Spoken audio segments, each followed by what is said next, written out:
peri-implant interface. You know, Okay. I know it's fantastic, it's fascinating. We've a lot of discussions about it. We've discussed periodontal deterioration. There's also peri-implant deterioration. Yeah. That I suppose the science is not as exact. I know myself when I started placing dental implants around 20 years ago, it was never heard of. You know, I mean, some of the advertising was teeth for life. You know, but nowadays we're seeing more and more of it, as you would expect when more and more of a specific treatment's carried out. In terms of susceptibility to peri-implantitis, patients who have periodontal disease, there's obviously a correlation there.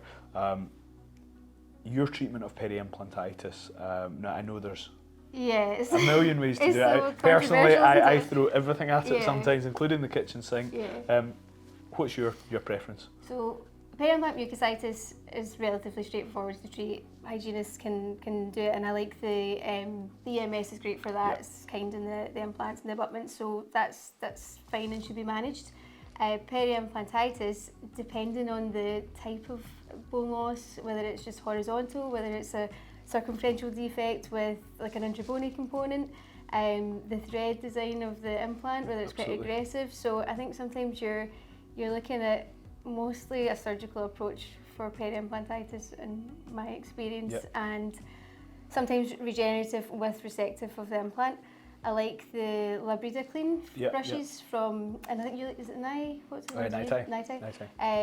So they're really good as well, and it's just it's it's so difficult to disinfect an implant surface. So throwing everything at it. There's also we've got Perisolve, which is a really good. It's like a type of hypochlorite that's safe to use orally, and that's good for non-surgical like periodontal regeneration, but you can also decontaminate implant surfaces with it. Okay. So I'll give you some of that.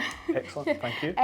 But the combination of excellent disinfection, resection, regeneration, fingers crossed.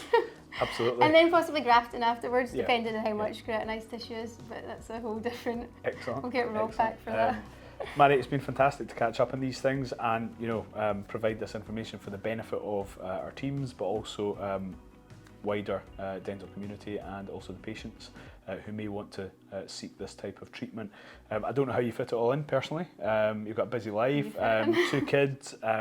Final question, I know you're a massive fan of Formula 1. Dream car. Dream car? What would it be? I would like a Maserati Gran Turismo. Excellent. It's achievable. Absolutely. It's achievable. Absolutely. Yeah, fair enough. What's your dream car? I would like Mercedes Gullwing. Oh, okay. Like Mercedes.